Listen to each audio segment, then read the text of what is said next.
अस्सलाम वालेकुम and welcome to मद्दे मुकाबिल। मैं हूं रबिया खान और मेरे साथ मौजूद हैं रऊफ क्लासरा। सबसे पहले नजर डालते हैं आज की कुछ अहम डेवलपमेंट्स पर। तमाम दावे गलत निकले, कैमला हैरिस हार गई, डोनाल्ड ट्रंप दोबारा अमरीकी सदर मुंतखब, बॉर्डर बंद, दुनिया से जंगों के खात्मे का ऐलान भी कर दिया, हतमी नताइज से कब्ल विक्ट्री तकरीर, दुनिया भर के रहनुमाओं के ट्रंप को मुबारकबाद के पैगामात, वजीर आजम शहबाज शरीफ और बिलावल भुट्टो ने भी मुबारकबाद दे दी। ट्रंप की जीत से अब दुनिया का नक्शा क्या बनेगा?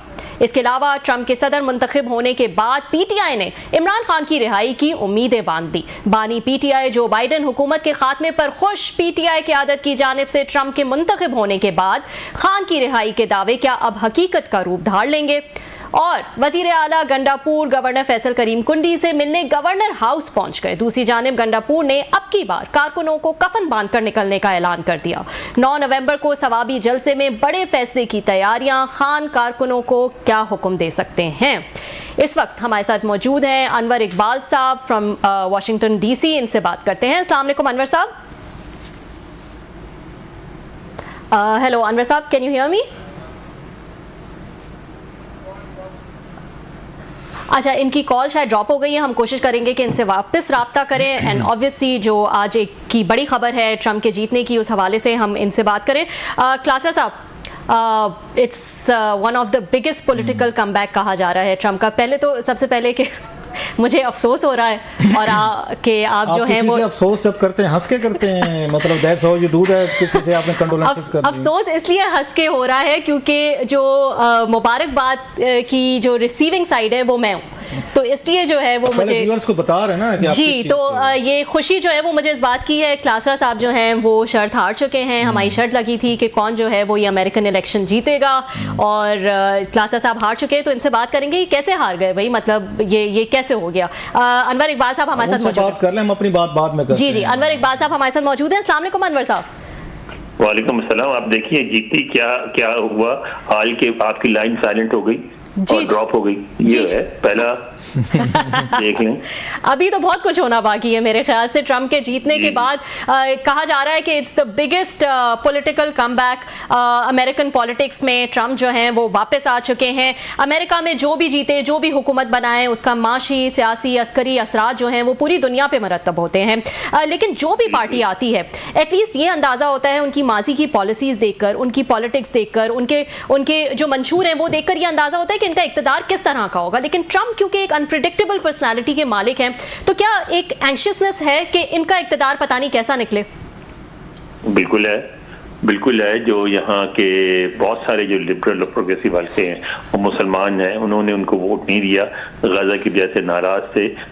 लेकिन वो भी अब तशवीश में मुब्तला हो गए कि उनको भी तवक्को नहीं थी कि ना सिर्फ व्हाइट हाउस बल्कि हाउस ऑफ रिप्रेजेंटेटिव्स और सेनेट सब पे उनका कब्जा हो जाएगा। तो वो तो सारे परेशान हैं कि अब आगे क्या होगा, क्योंकि सदर ट्रंप जैसा कि आपने कहा बहुत अनप्रिडिक्टेबल है, वो कुछ भी कर सकते हैं किसी वक्त भी।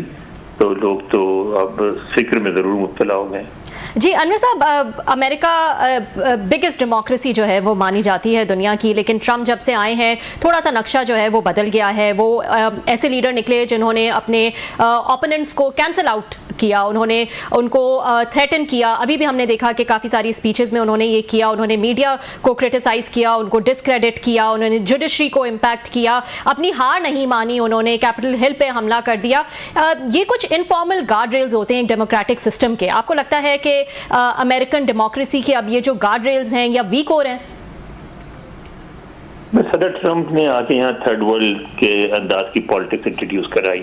उनको इस बात का एहसास हुआ कि अमेरिका में जो वोट्स इवनली डिवाइडेड हैं, तकरीबन रिपब्लिकन और डेमोक्रेट्स के, उसमें कौन सा हल्का ऐसा है जो उनकी हिमायत में आ सकता है। पर उनको इस बात का एहसास हुआ, मौजूद था, लोग इस पर लिखते थे, बात करते थे कि यहाँ अमेरिका में खासतौर पर अमेरिका के रूरल एरियाज में, लेकिन शहरों में भी बहुत सारे फार्म अफराद ऐसे हैं जो ये समझते हैं कि जो पॉलिटिक्स है ये बड़े शहरों में होती है, इसमें हमारा कोई हिस्सा नहीं है, हमें साइडलाइन कर दिया गया है। और वो बहुत सारे वोट भी नहीं डालते थे, तो उनको अपील किया और इसी वजह से वो ये होता है कि आप देखें जिस हल्के में जिसकी हिमायत करते हैं डोनाल्ड ट्रंप, वहाँ वो जीत जाता है क्योंकि वो एडिशनल वोट 4-5 हज़ार हर हल्के में उनके मौजूद हैं जो पड़ जाते हैं। और इस पूरे अमेरिका में उनके मिलियंस ऑफ सपोर्टर्स हैं, 4-4, 5-5 हज़ार करके। तो वो जो नई चीज इंट्रोड्यूस करवाई उसकी वजह से उनको इतनी बड़ी फतह नसीब हुई। इस तरह वापस आना अनप्रेसिडेंटेड है। अमेरिकन हिस्ट्री में कभी इस तरह नहीं हुआ कि कोई शख्स इतना डिस्क्रेडिट हो जो कांग्रेस पे हमला करवाए और वो दोबारा अमेरिका का सदर बन जाए। कोई सोच भी नहीं सकता, तो वो हो गया। तो अब उनको फुल क्रेडिट देना पड़ेगा कि उन्होंने न सिर्फ अपने आप को री इन्वेंट किया बल्कि वो लोगों को कन्विंस भी कर लिया और जीत भी गए। जी बहुत शुक्रिया आपका अनवर साहब।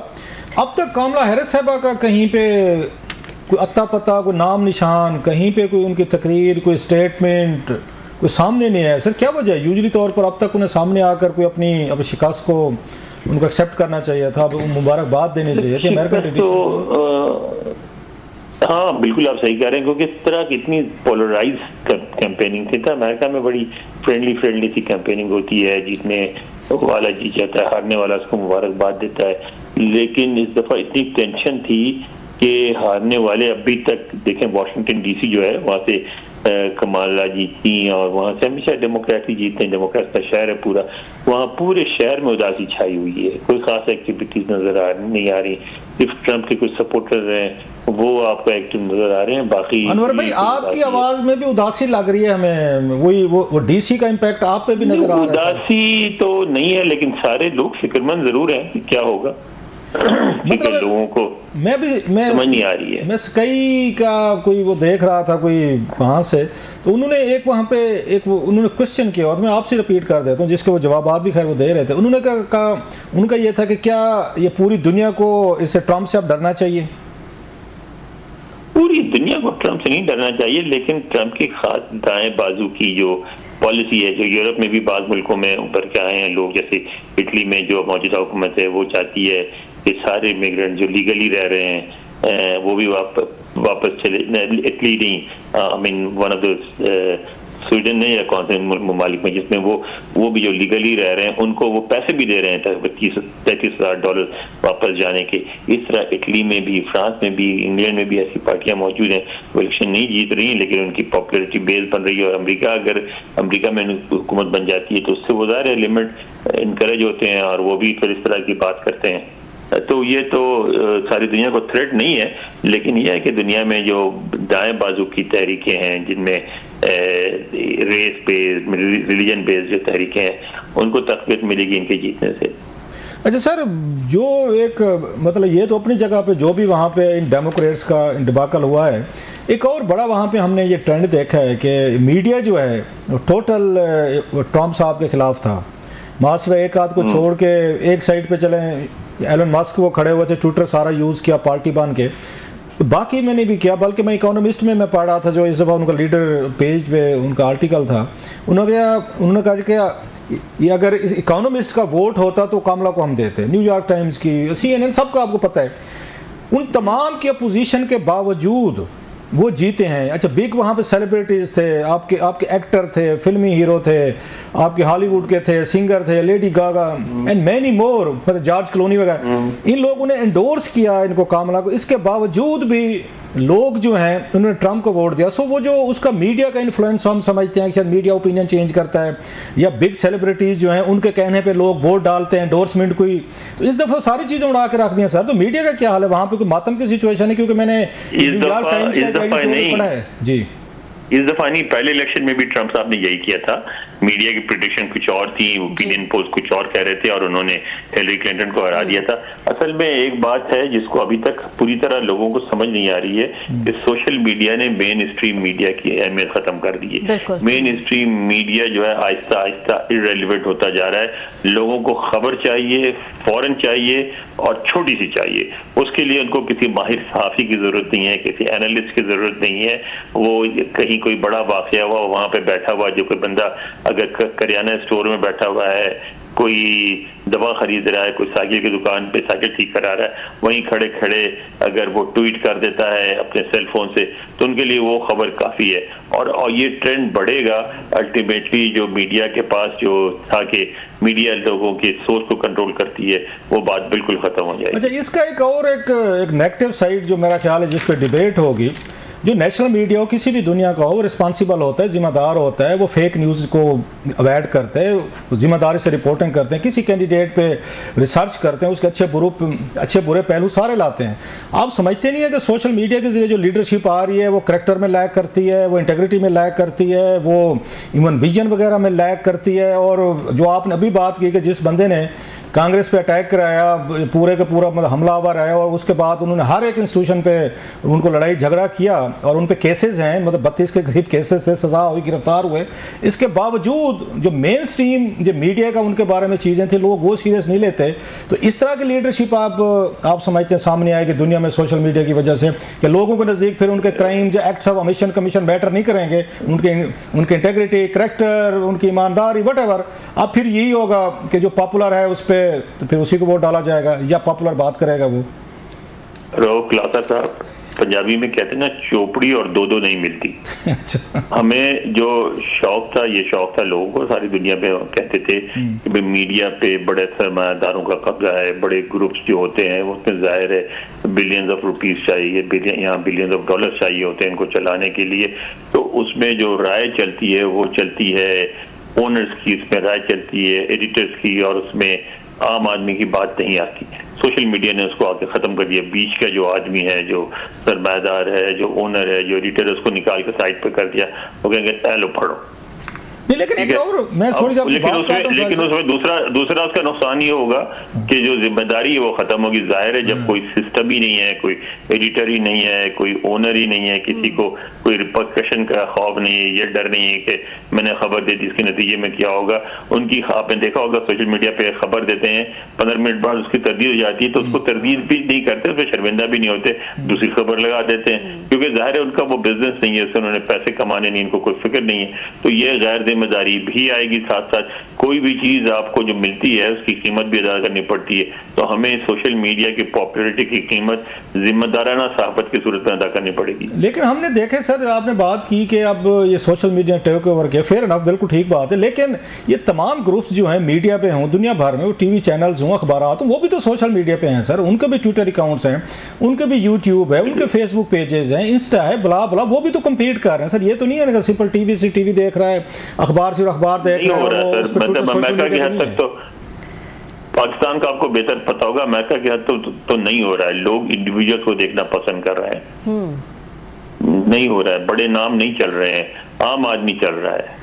अच्छा, ये बताइएगा अनवर साहब कि क्या ऐसा भी है कि वो यंगस्टर्स अमेरिकन जो ज़्यादातर इंटरेस्टेड नहीं है अमेरिकन पॉलिटिक्स में, या they are not interested in getting out of the house, और वो जाके वोट करें, क्या उनको भी कन्विंस करने में कामयाब रहे हैं ट्रंप? क्या कुछ नंबर्स ऐसा बताते हैं कि यंगस्टर्स जो हैं वो इस दफ़ा निकले हैं टू वोट? यंगस्टर्स बड़ी तादाद में तो नहीं निकले, जितना निकलते हैं उतने निकले हैं, और यंगस्टर के बहुत ज्यादा वोट नहीं पड़े हैं उनको। लेकिन एक चीज हुई है कि यंगस्टर ने इस दफा ये किया है कि वो चूंकि दोनों से नाराज थे, ट्रंप से भी खुश नहीं थे और उनसे भी, कमाला हैरिस से भी, तो उनके बहुत वोट गए हैं। थर्ड ऑप्शन है, 2-3 थे, जिल स्टाइन थे, दो और थे। आप वो देखें कि वो लोग थे जिनको चंद 100 वोट पढ़ते थे, वो इसलिए इलेक्शन में हिस्सा लेते थे कि उनकी पार्टियां हैं, मसलन ग्रीन पार्टी, उनके पोजीशन एनवायरमेंट पे, उस पोजीशन को एम्फसाइज करने के लिए लड़ते थे। लेकिन इस दफा सबको 5-5, 6-6 लाख वोट पड़े हैं, तो वो ये वही वोट हैं जो यंगस्टर्स के हैं, जो कटे, ज्यादातर ये यंगस्टर्स के वोट हैं जो कटे हैं, जो कि लेफ्ट लीनिंग होते हैं। कमाला हैरिस को जाते तो वो मजीद जीत सकती थी, वो नहीं जीता उन्होंने, इसलिए कि वो यंगस्टर्स के वोट उनके खिलाफ गए। तो ये एक चेंज हमने देखा है इस दफ़ा, क्योंकि दोनों ही पार्टीज से जो है वो नाला नजर आए हैं यंगस्टर्स के। हम कंफ्यूज स्टेट में थे कि किसको वोट दें, और हो सकता है कि इसकी वजह से आगे जाके हम तब्दीली देखें अमेरिकन पॉलिटिक्स में और ये पार्टीज भी जो है वो सामने आए। जी मुमकिन है। अनवर साहब, ये अभी मैं उसका पढ़ रहा था, न्यूयॉर्क टाइम्स का जो एडिटोरियल बोर्ड का एक मुश्तरका पीस था, उसमें उन्होंने बड़ा डट के बड़ा स्ट्रॉन्ग वर्डेड लिखा है, बड़ा सख्त लिखा है उन्होंने ये ट्रंप की विक्ट्री के बाद। तो वो ये कह रहे हैं कि जमहूरियत खतरे में है, इंसानी ह्यूमन राइट्स खतरे में है, इंस्टीट्यूशन खतरे में है, अमेरिका खतरे में है, ये हर एक से लड़ेंगे, हर एक को बुली करेंगे। स्टेट डिपार्टमेंट का उन्होंने लिखा, फिर उन्होंने जस्टिस डिपार्टमेंट का लिखा, अपोनेंट्स को नहीं छोड़ेंगे, वही वाली बात कि किसी को नहीं छोड़ेंगे। और अमेरिकन डेमोक्रेसी जो है it's in a big mess. और वो ये कह रहे थे कि 4 साल जो है हमारे ये बड़े मुश्किल होंगे, मीडिया के लिए भी होंगे, पॉलिटिशियंस के लिए भी होंगे, अपोनेंट्स के लिए भी होंगे, क्योंकि ट्रंप साहब जो हैं उनके 2 साथी जो हैं वो माजी में जिन्होंने काम किया वो इनको फाशिस्ट करार दे चुके हैं। कई सारे जर्नल थे जो इनको छोड़ गए, इनके करीबी लोग थे वो जो उनके बारे में कहते हैं कि एक्टिव मतलब है इनका रिएक्शन बड़ा इनका स्ट्रांग होता है, इनके साथ काम करना मुश्किल है। आपको क्या लगता है कि अगले 4 साल अमेरिका के वाकई ऐसे होंगे जैसे न्यूयॉर्क टाइम्स ने कहा कि टफ टाइम्स आर कमिंग, हर एक के लिए आ रहे हैं? ये डिपेंड करता है इस बात पे कि आप किस पे डिपेंड करता है कि आप किससे पूछते हैं। जो उनके हामी हैं वो कहते हैं कि अमेरिका को he will make America great again, और अमेरिका के खुशहाली के और तरक्की के दिन शुरू हो रहे हैं। और जो लिबरल सोच के लोग हैं वो कहते हैं कि बहुत बुरे दिन आ रहे हैं। अच्छा, दोनों अपनी अपनी जगह दुरुस्त हैं कि ट्रंप को एक शौक है अमेरिका को इंटरनेशनली प्रोजेक्ट करने का, इंडस्ट्रीज में ज्यादा इन्वेस्ट करने का, अमेरिका को माशी तौर पर मुस्तहकम करने का। तो शायद उस फील्ड में अमेरिका में कोई बेहतरी आए। और लेकिन जहां तक ताल्लुक है ह्यूमन राइट्स का, मीडिया की आज़ादी का, इन चीज़ों पे तो वो बिलीव ही नहीं करते। आपने देखा कल परसों जो तकरीर कर रहे थे उसमें उन्होंने कहा कि हाँ मुझ पे दोबारा गोली आ सकती है, लेकिन अब मैं डरता नहीं हूँ इसलिए कि बीच में मैंने मीडिया को बैठाया है और मुझसे पहले गोली उनको लगेगी और ये फेक न्यूज़ वाले इनमें से कोई मर जाए तो मुझे परवाह भी नहीं है। अब आप सोचें कभी कोई कैंडिडेट इस तरह कह के अमेरिका में जीत ही नहीं सकता था। अब आपने खुल के बात की उसने और उसके बावजूद जीत गए। तो जब अगर वो इस तरह कह सकते हैं कि मुझे मरने की भी परवाह नहीं है तो वो किस हद तक इज्जत करेंगे मीडिया की। इसी तरह जब उनके पहले दौर में स्टेट डिपार्टमेंट वगैरह में ब्रीफिंग ही बंद हो गई थी। जब मुसलमानों के लिए एक रिवायत थी स्टेट डिपार्टमेंट में, व्हाइट हाउस में अफ्तार रोज़ों में अफ्तार की पार्टियां होती थी वो भी उन्होंने बंद करा दी थी। तो इस तरह के इक़दाम अगर पहली जो पहला दौर हुकूमत था अगर उन्होंने दोबारा उस तरह करने की कोशिश की तो फिर लोगों के लिए डरने की वजह तो मौजूद है ना। अच्छा, अभी हम बात कर रहे थे मैं रबिया, अभी हम अगले सेगमेंट में शायद इस पर हम भी बात करें आपस में कि वहाँ पे अमेरिकन अभी तैयार नहीं है। मतलब हम समझते हैं एक मॉडर्न वर्ल्ड है, जदीद दुनिया है, डेमोक्रेसी है 300-400 साल से तकरीबन करीब के, वहाँ पे अभी तक वो किसी खतून की प्रेसिडेंसी के लिए तैयार नहीं है। ट्रंप साहब ने पहले हिलरी को हिराया था, अब उन्होंने कामला को हिराया है। हमारे यहाँ अगर आप देखें, बांग्लादेश देख लें, श्रीलंका देख लें, इंडिया देख लें, पाकिस्तान देख लें, यहाँ के लोगों ने डिस्पाइट बीइंग मतलब हमें कहा जाता है कि हम लोग इस खित्ते के इतने शायद बाशऊर नहीं है, तो हम इतने बाशऊर तो निकले हैं कि हमारे यहाँ तो 2 दफ़ा बेनज़ीर भुट्टो साहबा रही हैं, मरियम साहबा हैं, उधर इंदिरा गांधी साहबा हैं, फिर खालिदा जिया हैं, हसीना वाजिद हैं, उधर मिस्र बंद रहने के उनकी थी मेरे श्रीलंका के। तो ये कैसे देखते हैं कि अमेरिकन अभी तैयार नहीं है कि उनको ये व्हाइट हाउस में खतून बैठे? मेरा ख्याल है इस इशू की वजह से उनको नुकसान नहीं पहुंचा कमाला को, उनके खातून होने की वजह से। मेरा ख्याल है उनको जो हर्ट किया कि वो एक वाज़ह पोजीशन नहीं ले सकी गजा पे।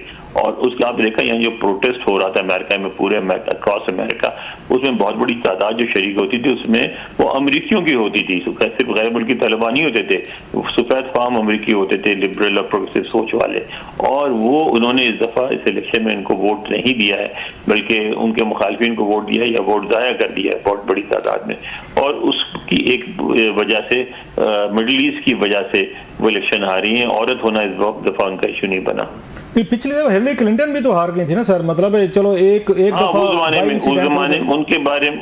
था, उनके बारे में कहा जाता कि बहुत एरोगेंट है और कभी रिपब्लिकन थी वे डेमोक्रेट हो गई। वो उनके बारे में पर्सनल रिजर्वेशन थी बहुत।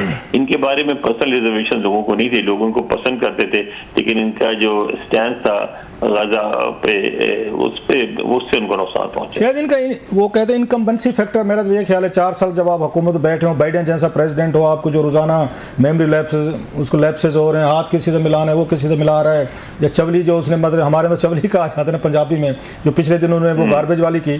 सर ये पाकिस्तानी साहब ज़ाहिर इनकी अपनी एक ये खुशी थी कि जनाब के आएंगे और इमरान खान साहब जो हैं वो बहराएंगे, उनको आज दबाव डालेंगे। रऊफ हसन साहब आज हमारी कुलीग जो हैं याशफीन साहब उनको कह रहे थे जी कि हमारे कुछ लोग जो हैं हमारी टीम यूएसए में तो ट्रंप की टीम के लोगों से मिली थी, उन्होंने इनको गारंटीज दी थी, एश्योरेंस करवाई थी, गारंटीज नहीं कि हम खान साहब के लिए बहुत कुछ करेंगे। डू यू थिंक वो कुछ करेंगे? खान साहब के लिए मेरा ख्याल है कि अभी पाकिस्तान तो पहली प्रायोरिटी नहीं है। डाउन द रोड कुछ करे तो करें, अभी तो अपने वो डोमेस्टिक इश्यूज पे, इमिग्रेशन पे पहले एक्शन लेंगे। एक जो उन्होंने यहाँ जॉब्स वापस लाने का वादा किया उस पर कुछ करेंगे। लेकिन सदर ट्रंप के बारे में आपको पता है कि एक चीज बड़े यकीन से कही जा सकती है कि वो बिल्कुल अनप्रेडिक्टेबल है, यानी उनके बारे में कोई बात यकीन से नहीं कही जा सकती। वो हो सकता है कि सुबह उठ के ट्वीट कर दें, और क्योंकि ट्वीट ही करनी होती है उन्होंने से हंगामा मच जाता है। और अपने पहले दौरे हुकूमत में भी अपन फॉरेन पॉलिसी इश्यूज पे ट्वीट करते रहे हैं, तो हो सकता है कल उठ के ट्वीट कर दें कि इमरान खान को रहा करो। लेकिन मुझे नहीं लगता कि अभी कोई इनके लिए प्रायोरिटी है और इस पे वो कुछ बोलेंगे। अच्छा, माजी में हमने देखा उनका डीप स्टेट के साथ, अभी सीक्रेट सर्विस के खिलाफ भी उन्होंने डफर कह के बात की, जर्नलों के साथ प्रॉब्लम रहे उनके FBI के डायरेक्टर जेम्स कॉमी के साथ प्रॉब्लम रहे, उनके पेंटागन के साथ रहे, जो उनके साथ काम करते रहे। बहुत सारे लोगों ने किताबें लिखी थी उसमें 3-4 ने, तो वो कहते होते कि जनाब इन्होंने किताबें लिखनी थी तो इसलिए बातें करते हैं। अब की दफ़ा क्या लगता है, और उनकी टीम कैसी आ रही है? टीम सुना है कोई नई बनाने की कोशिश कर रहे हैं, ये दोबारा वो फड्डे होंगे deep state agency establishment versus Trump? 2-3 चीजें हैं। एक तो ये है कि आपने देखा एक डॉक्यूमेंट आया था विजन 2025, जिसमें बहुत सारी बातें की गई थी। एजुकेशन डिपार्टमेंट बंद करने की बातें की गई थी, डिपोटेशन की बात की गई थी, हेल्थ फैसिलिटीज कम करने की बात की थी। यह पूरा कंजर्वेटिव एजेंडा पुश किया गया था। ट्रंप उसको अपने आप से तो दूर रख रहे थे, लेकिन अब इलेक्शन में आने के बाद देखिए क्या होता है कि उस विजन को पुश करने की कोशिश की गई तो अमेरिका ये अक्सर तब्दील हो जाएगा। दूसरी बात यह है कि वो एक कॉन्ट्रैक्टर है, बहुत बड़े कॉन्ट्रैक्टर है, लेकिन कॉन्ट्रैक्टर का एक मिजाज होता है, वो कॉन्ट्रैक्टर का बिजनेस से खास तरीके से चलता है। वो उसकी बात अल्टीमेट होती है, उससे सबको डांटना डपटना होता है, चाहे इंजीनियर हो, आर्किटेक्ट हो, मजदूर हो। तो उनका ये मिजाज बन चुका है और वो इसी मिजाज के तहत काम करेंगे, उसमें तब्दीली नहीं आएगी। अनवर साहब, ये बताइएगा कि ऐसी कौन सी 2-3 चीज़ें हैं जो कि हम एक्सपेक्ट कर सकते हैं कि फ़ौरन से और जो इम्पोर्टेंट हैं ट्रंप साहब के आने के बाद जो है वो हम देखेंगे कि वो करेंगे फॉर अमेरिका? इमिग्रेशन सबसे पहली बात है कि कितने बड़े बड़े वादे किए हैं। कुछ ना कुछ तो कुछ लोगों को डिपोर्ट करने की कोशिश करेंगे, कुछ मुल्कों पे पाबंदियां लगाएंगे, बॉर्डर में पे वॉल बनवाएंगे, कुछ इस तरह के काम करेंगे। उसके बाद फिर वो जो इकॉनमी के लिए उन्होंने कहा था कि कॉर्पोरेट सेक्टर को ज्यादा स्पेस देंगे, वो करेंगे। जो उन्होंने टैरिफ बढ़ाएंगे, जो चीजें बाहर बनती हैं उनको अब इम्पोर्ट करने में, तो इस तरह के इक़दाम फौरी तौर पे होंगे। ठीक है, बहुत शुक्रिया sir, thank you so much Anwar साहब फॉर जॉइनिंग अस। वक्त हुआ है एक छोटे से ब्रेक का। ब्रेक के बाद हम कुछ मजीद स्टोरीज डिस्कस करेंगे।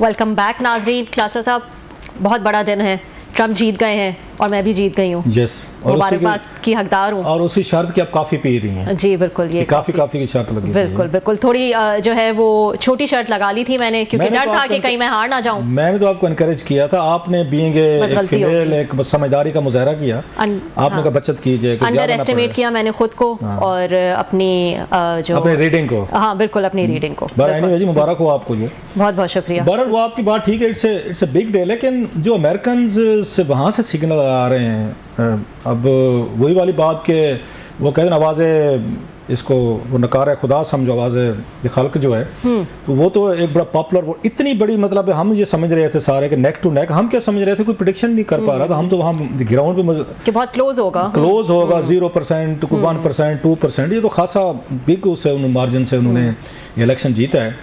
ट्रंप ने जो वहाँ पे जो काम किया है, जो हमारे यहाँ भी हुआ है, वो पॉपुलरिज्म पे गए हैं। ये मतलब मैं उनसे सवाल पूछना चाह रहा था, मुझे वो याद नहीं रहा, उनसे अनवर इकबाल से बड़ी अच्छी बात करते हैं, सुथरी साफ सुथरी बड़ी सुलझी हुई बात करते हैं, वहाँ से वाशिंगटन से डॉन के हमारे बड़े सीनियर रिपोर्टर हैं। कि अमेरिका को ऐसा क्या हुआ है कि ट्रंप ने कहा मैं इसको ग्रेट बनाऊंगा? मतलब I am at loss to understand कि अमेरिका के खिलाफ what went wrong with Americans, कि वो कहते हैं तुम तबाह हो गए हो, बर्बाद हो गए, तुमको हमें मैं दोबारा मैं बड़ी कौम बनाऊंगा, मैं तुम्हें अजीम कौम बनाऊंगा। ये नारे हमारे यहाँ भी चलते रहे, आपने सुने होंगे। मुझे नहीं समझ आ रही, लोगों को 2-4 चीज़ों पे हमेशा उनको उभारना, उनको उनके जज्बात को वो करना, 3-4 चीज़ें हमेशा आसान रही, थ्रू आउट द हिस्ट्री रही हैं। और समझदार और अक्लमंद जो लीडर होते हैं, जिन्हें लोगों पे हुक्मरानी करनी होती है, वो 2-4 चीज़ें यूज़ करते हैं। एक तो लोगों को ये बताते हैं जो तुमसे पहले वाले थे ना, उन्होंने तुम्हें तबाह कर दिया, बर्बाद कर दिया, मैं तुम्हें बड़ी कौम बनाऊंगा। मतलब पाकिस्तान में कोई किसी को कहें कि अमेरिका बर्बाद हो चुका, खुदा ना खास्ता उसको दोबारा ट्रंप ने अजीम बनाना, तुम बताओ तो लोग यहाँ मानेंगे कि हाँ जनाब कि अमेरिका जो है वो बर्बाद हो चुका, खुदा ना खास्ता या इतना नीचे चला गया है कि इसको उठाने के लिए ट्रंप साहब को ना बड़ी एफर्ट करनी पड़ेगी। सो लोगों को ये बताना ज़रूरी है कि तुम बहुत बड़ी चीज़ थे, तुम बहुत बड़ी कौम थे, तुम बहुत बड़ी रेस थे, नेशन थे, खित्ता थे, सिविलाइजेशन थे, तुम तो बहुत बड़ा। लोग इसने बड़ा वो अपने आप को एलिवेट फील करते हैं, हर बंदा करता है। इवन ख़ानदानी भी आप देखें ना, हमारे यहाँ ये होते शिजरे वगैरह बनाए जाते हैं, फलां से थे फलां से थे, लोगों ने अपनी नस्लों के शिजरे बना के रखे हुए हैं जस्ट टू वो कहते हैं ईगो मसाज करने के लिए, अपने आप को बताने के लिए कि हम क्या चीज़ हैं, हम दूसरे लोगों से बेहतर हैं। ये जो हमारे अंदर रेशियल, लिंग्विस्टिक, कल्चरल, सिविलाइजेशनल एक सुपेरियरिटी का एक एहसास है, ये मैं हर बंदे में होता है। आप उसको कहते हैं तुम कितने बड़े लोग थे, मार दिया तुम्हें, बर्बाद कर दिया। भैया अमेरिका को हम तो आज भी सुपर पावर समझते हैं। दुनिया के किसी मुल्क, पूरी दुनिया डरी हुई है जनाब इस वक्त, पूरा नेटो डरा हुआ है पूरा। आपके उसके बाद आप चाइना को देखें, रशियंस को देखें, जो बड़े मतलब मुल्क है ना, वो तो आपसे थोड़े स्केर्ड हैं। जनाब ट्रंप साहब आ रहे हैं, उन्होंने एक बरीक वारदात डाली कि उन्होंने कहा जनाब आप बर्बाद हो गए, तबाह हो गए। अच्छा बताया कभी नहीं है कि कैसे बर्बादी तबाही हुई है, मुझे नहीं समझ है कम अज कम। और मैं ही सेवियर हूं, मैं ही बचाऊं, मसीहा वाला कांसेप्ट है, सेकंड कमिंग। लेकिन यही तो पॉपुलिस्ट सियासत जो है वो देखी जाती है कि आप जो है वो डिसअपॉइंटमेंट फैला दें, आप उनको जो है वो इतना दबा दें और सप्रेस कर दें कि वो समझें कि वाकई आप ही जो है वो सेवियर होंगे। और इसके लिए जो सबसे बड़ा टूल इस्तेमाल किया जा रहा है, जिससे कोई डिनाई नहीं कर सकता, और जो डिनाई करता है वो पीछे रह जाता है, वो है सोशल मीडिया। और सोशल मीडिया जिसने समझ लिया और उसका इस्तेमाल शुरू कर दिया, उसकी जो गेम है वो सबसे आगे है, क्योंकि उसमें जैसे अनवर साहब भी कह रहे थे कोई चेक एंड बैलेंसेस नहीं है ना, कोई वहां पे एक चीज और देखिए, मैंने सवाल किया अनवर साहब से, अगर ये लीडरशिप ने तवक्कुआत पूरी ना की, विच इज़ मोर लाइकली, क्योंकि ये इमिग्रेंट्स जाते हैं वो ठीक है, वो कहते हैं लीगल, बिल्कुल लीगल होने चाहिए, इलीगल कोई सपोर्ट नहीं करेगा। लेकिन यही लोग जाके ये छोटे छोटे काम ये करते हैं। यूरोप में मतलब यूरोपियन जो अपने बॉर्डर्स खोलते हैं सारे के सारे लेकर आते हैं, वो बेवकूफ़ नहीं है ना, उन्हें ये ज़रूरत है कि थर्ड वर्ल्ड कंट्री से लोग मंगवाएं। उन्हें पता है ये कल्चरल प्रॉब्लम होंगे, लिंग्विस्टिक होंगे, लोगों को प्रॉब्लम। ये लोग जाके उनका अपना गोरा जो है, अपना जो मकामी है, वो काम करने को तैयार नहीं है जो इमिग्रेंट करता है। वो छोटे छोटे काम नहीं करेगा। अगर वो करता भी है, महंगी लेबर मांगता है। एक गोरा अगर कोई पर आवर लेगा वो तो 50-60 पाउंड मांगेगा या $100 मांगेगा। जो हमारे जैसे गए हुए हैं जिनको सर्वाइवल के मसले हैं, भाई कोई नौकरी तो मिले, कोई कहीं पर थोड़ा सा कोई बस पे चढ़ने तो दे, वो तो $5-10 आपके डॉलर के लिए पर आवर काम करेगा। सो इंडस्ट्री को जो चाहिए होता है, एग्रीकल्चर को, इंडस्ट्री को डोमेस्टिक हेल्प चाहिए, या जहां पे भी आपको काम चाहिए, इमिग्रेंट आपको वो करता है, आपको सपोर्ट देता है, वो सस्ता पड़ता है, लेबर उसकी सस्ती होती है। इसलिए दुनिया भर में इमिग्रेंट्स को एनकरेज भी किया जाता है, आने दें, छोटे छोटे काम करेंगे। आप तो बैठे हुए घरों में बैठे हुए हैं, अगर आपको काम देते हैं तो आप कहते हैं ना हम तो $100 से कम नहीं करेंगे। तो इसलिए वो जो कहते थे, बाकी लोग कहते हैं। और दूसरी बात जो उनको लगता है, इनको डेमोक्रेट्स को, जो लिबरल को, जिसके बारे में ये कह रहे थे सारे के लिबरल जो है उसको बर्बाद कर रहे हैं, उनके जहन में ये है कि आप दुनिया जहाँ से हर किस्म के क्राउड जो है ना वो भर्ती किए जा रहे हैं।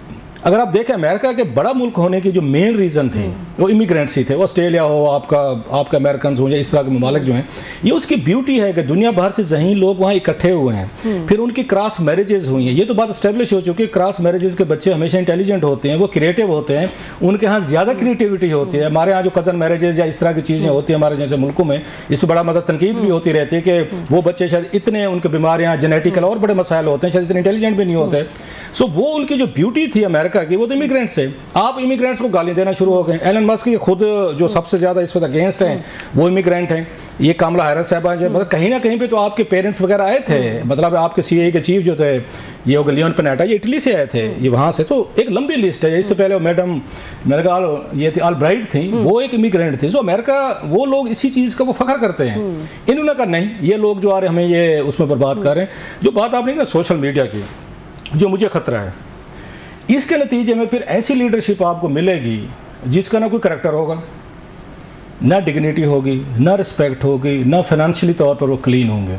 मतलब ट्रंप साहब के हवाले से हमें तो कोई खुदा ना खासा के मसले नहीं, उनके बारे में उनके अपने करीबी लोगों को चीज़ें पढ़ें, जिस तरह की उन्होंने वहाँ पे सेटलमेंट की हैं, जिसका उनके मतलब जिनसे स्कैंडल्स आए, उनके और बहुत सारी चीज़ें हैं, ये अटैक करवाए सारे।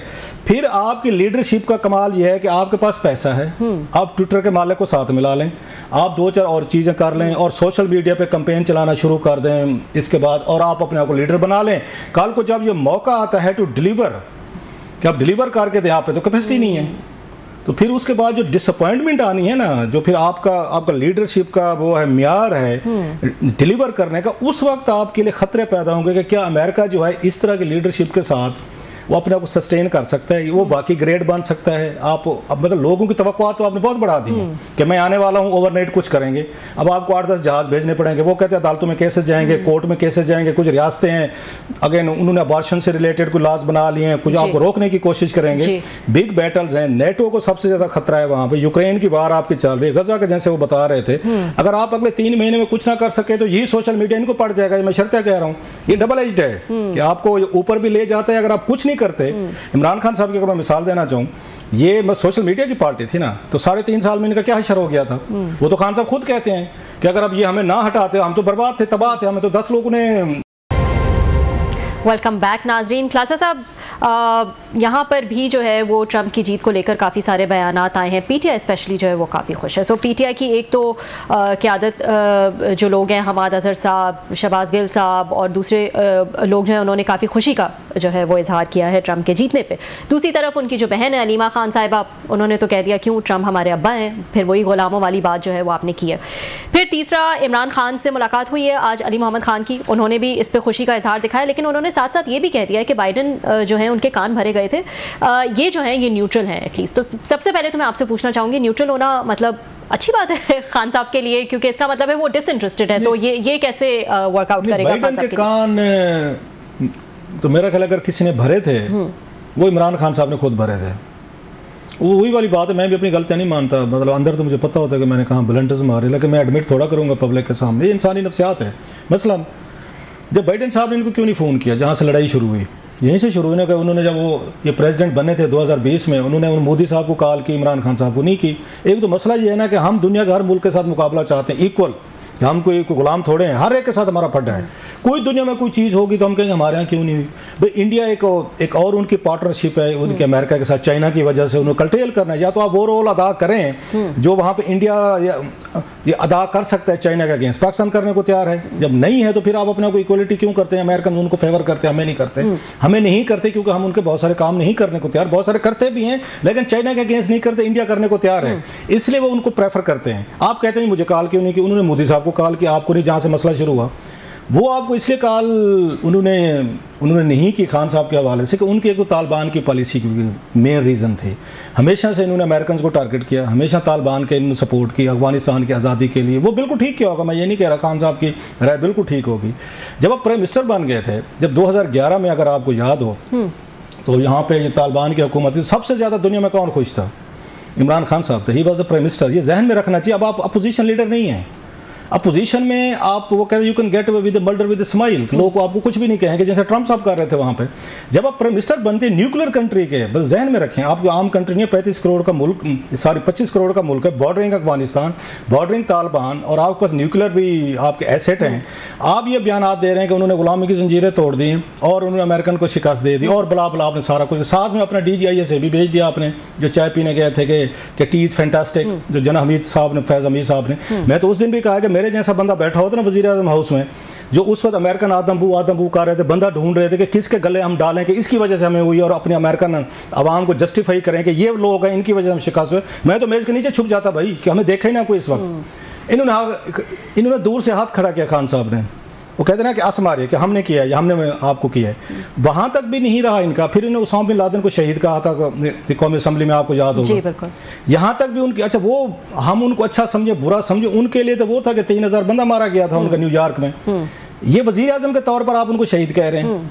फिर आपने रही सही कसर वाशिंगटन पोस्ट में आर्टिकल लिखा कि अमेरिकन बड़े जहल हैं, इनको तो पता ही कुछ नहीं, मुझे पता है सारा का सारा अमेरिका अफगानिस्तान में कैसे करते हैं। मेरी अपनी एक रीडिंग है, ये फैक्टर्स है जिनकी वजह से अमेरिकन एस्टेब्लिशमेंट कन्विंस हुई है कि खान साहब जो हैं, इनका माइंड सेट जो है, अप्रोच जो है, ये अफगानिस्तान के तालिबान के साथ खुद को ज़्यादा ये एसोसिएट करते हैं, ये हमारे साथ जहनी तौर पर ख़िलाफ़ है। जब जहनी तौर पर ख़िलाफ़ है तो हम इनके साथ बातचीत क्यों करें, हम क्यों फ़ोन करें, हम क्यों इनको एंगेज करें, जहाँ से खान साहब को मसले शुरू हुए, इनको प्रॉब्लम आने शुरू। मेरी अपनी एक राय है, अमेरिकन दुनिया में जहाँ भी गए हैं, जो भी उन्होंने वहाँ पे जंगें लड़ी हैं, लोग मरे हैं, तबाही बर्बादी हुई है, जाते हुए हर जगह वो कहते हैं हमें शिकस्त हुई। आप नोट कर लें, 20 साल अफगानिस्तान में रहे, मर्जी से उन्होंने जो कोई तोड़ फोड़ करनी थी कि बंदे मरे, डिसलोकेट हुए, जाते हुए कहते हैं हमें शिकस्त होगी, ताकि अफगान बेचारे खुश हो जाएं, जी हम बड़ी बहादुर कौम है, हम दुनिया के सुपर पावर को शिकस्त दे दिए, हम वो ठीक है। हालांकि लाखों लोग मारे गए बेचारे, जो बम्बार्डमेंट हुई, ये हरकत वो हर जगह करके जाते हैं। मैं 3-4 आपको दे सकूँ, उन्होंने ये इराक में भी यही कुछ किया। अपनी मर्जी का रिजल्ट लेने के बाद, रजीम चेंज करने के बाद सदाम एंड कंपनी को उन्होंने कि हमें शिकस्त हो गया, हम जा रहे हैं। अफगानिस्तान में यही कुछ किया, 20 साल बैठे रहे, अपनी मर्जी से गए और फिर तालिबान को खुद लाए थे वो सारा। हमने कहा उनको शिकस्त हो गई। सो कहते हैं ना, वो जो रात भी मैंने कहा था मुनीर न्याई साहब वाली बात थी ना, जो वाली उनकी पंजाबी नज़म वाली, कोई शहर के लोग भी जालिम सन, कोई सानू मरने का शौक भी थी। तो खान साहब की जो ज़बान है माशाल्लाह मेरी तरह की, मुझे भी मतलब 24 घंटे मैं भी खामोश नहीं रह सकता। खान साहब का रिकॉर्ड ही नहीं है 24 घंटे से खामोश रहना। जिन मौके पे आपको चुप रहना चाहिए। तो फिर तो ट्रम्प सूट करते हैं ना उनको, वो भी चुप नहीं रहते। सुन लें, बड़ी मजे की बात आपने की, याद आ जाएगा जब खान साहब वज़ीर आज़म बने 2018 में 17 अगस्त को, तो इन्होंने कोई 8-10 दिन बाद सहाफ़ियों को बुलाया। 20-30 के करीब एंकर थे इस्लामाबाद के उस वक्त। तो उसमें मैं भी था, उसमें I was one of them. ये सारे लोग थे, अहमद मीर साहब थे, काशिफ अब्बासी थे, हमारा शहीद दोस्त अरशद शरीफ था, साबिर शाकिर थे, इरशाद भट्टी थे, और भी बहुत सारे यार दोस्त हैं वो बैठे थे। तो किसी ने यही कहा, मैंने उनसे पूछा कि आप जो हैं उस वक्त वो अगर यूएन की असेंबली में जाना था इन्होंने कोई उस तकरीर के लिए, इमरान खान साहब 2018 में नहीं गए। तो किसी ने कहा जनाब कि ट्रंप साहब से आप अमेरिका नहीं जा रहे, ट्रंप से मुलाकात नहीं कर रहे, ट्रंप वाज देन प्रेसिडेंट। वहाँ का यार तुम्हें पता तो है ट्रंप से मैं भी नहीं मिलना चाहता, वो ट्रंप भी अपने मिजाज का बंदा है, मैं भी अपने मिजाज का बंदा, कोई फटा ना हो जाए। ये खान साहब ने हम सहाफ़ियों को कहा हुआ है कि ट्रंप भी अपने मिजाज का आदमी है, मैं भी फिर खान हूँ, मतलब है तो कोई ऐसा कोई फटा ना हो जाए, लिहाजा अभी मैं उसे नहीं मिलना चाहता। तो उसके बाद फिर उनकी यारी दोस्ती लग गई, बड़ी बन गई जनाब। ठीक है, इस पे तो बहुत लंबी डिस्कशन हो सकती है, और कल जो है वो ये करेंगे। एक दूसरे के खिलाफ स्टेटमेंट्स उन्होंने दी थी, लेकिन बाद में दोस्ती जो है वो हो गई थी। उसकी भी वजूहात हैं, दोस्ती क्यों होती, कल मुझे चलें कल डिस्कस करेंगे इसको। आज के लिए इतना ही, कल आपसे फिर मुलाकात होगी।